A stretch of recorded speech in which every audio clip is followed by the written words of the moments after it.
சசிகலாவுடன் ரகசிய கூட்டணி வைக்கும் சி.வி. சண்முகம் கோபத்தில் எடப்பாடி. நண்பர்களே, அதிமுக தொண்டர்களாக இருந்தீங்க அப்படின்னா மறக்காம நம்ம சேனலை சப்ஸ்கிரைப் பண்ணிட்டு இந்த வீடியோக்கு ஒரு லைக் பண்ணிருங்க.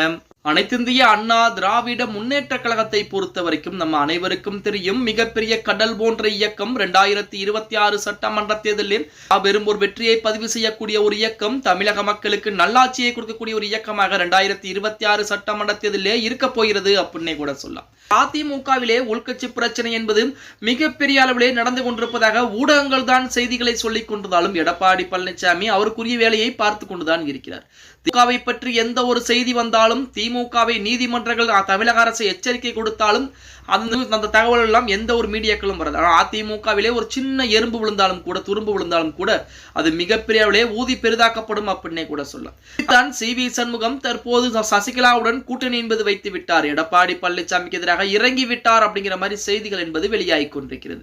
தினம் சி.வி. சண்முகம் அதிமுக ஒன்றிணைவதற்கு செங்கோட்டையன் ஏன் முடிவுகளை எடுக்க வேண்டும், செங்கோட்டையனுக்கு இப்ப என்ன தேவை என்பது இருக்கிறது, செங்கோட்டையன் ஏன் எப்படி செய்கிறார், அவருமான அதிமுகவை விட்டு வெளியேறி கொள்ளட்டும் அப்படிங்கிற மாதிரி சி.வி. சண்முகம் பேசியிருந்தார்.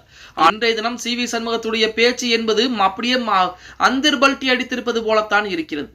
அருகே நேற்று முன்தினம் இரவு நடந்த அதிமுக பொதுக்கூட்டத்திலே முன்னாள் அமைச்சர் சி.வி. சண்முகம் பேசுகையிலே எடப்பாடி பழனிசாமி விலைவாசி உயர்வை கட்டுப்படுத்த வேண்டும் என்று பல முறை பிரதமருக்கு கோரிக்கை வைத்திருந்தார்.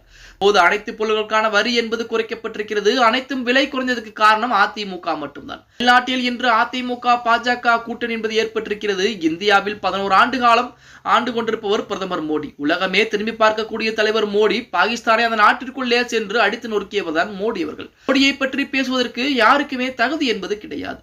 எப்ப பார்த்தாலும் டிவியிலும் அதிமுக பாஜக கூட்டணி குறித்தே விவாதித்துட்டு இருக்காங்க. கூட்டணி ஆட்சியா இல்லையா என்பதை நாங்கள் பார்த்துக் கொள்கிறோம், உங்களுக்கு என்ன நோவுகிறது, பிரிந்து சென்றவரை இணையுங்கள் என்று கூறுகிறீர்கள், நீங்கள் யாருடா எங்களை இணைய சொல்வதற்கு, கட்சியில் நீக்கப்பட்டவரை, அவர் செய்த துரோகத்திற்காக நீக்கப்பட்டவரை, அவருக்கு அடையாளம் கொடுத்தது, பதவி கொடுத்து அழகு பார்த்து அந்த அதிமுகவை ஆளால் எட்டி உதைத்தவர்களை கட்சியிலிருந்து நீக்கினோம், அவர்களை சேர்க்கணும் என்பது சொல்வதற்கு நீ யாரடா என நமது சி.வி. சண்முகம் காட்டமாக பேசியிருக்கிறார். முன்னாள் அமைச்சர் செங்கோட்டையன் பிரிந்து சென்றவர்களை இணைக்க வேண்டும் என்ற கருத்தை மூத்த நிர்வாகிகள் எஸ்.பி. வேலுமணி, தங்கமணி, சி.வி. சண்முகம், நத்தம் விஸ்வநாதன், அன்பழகன் ஆகியோர் நானும் சென்று எடப்பாடி சந்திக்க சொன்னேன், ஆனால் அவர் ஏற்கவில்லை என தெரிவித்திருந்தார். செங்கோட்டையன் இந்த கருத்தை இதுவரை சி.வி. சண்முகம் மறுக்க கிடையாது.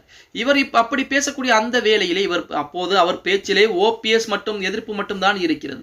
சசிகலா பற்றியோ டிடிவி தினகரன் பற்றியோ பேச கிடையாது நமது சி.வி. சண்முகம் அவர்கள். இதன் மூலம் OPS தவிர அனைவரும் ஒன்றிணையலாம் என்கிற எடப்பாடியின் கருத்தை சி.வி. சண்முகம் பிரதிபலிக்கிறார் அப்படிங்கிற மாதிரி தகவல் எல்லாம் ஒரு புறத்திலே இணையதளங்களிலே வெளியாகி கொண்டுதான் இருக்கிறது அப்படின்னே கூட சொல்லலாம். பொறுத்து வந்து பார்க்கலாம்.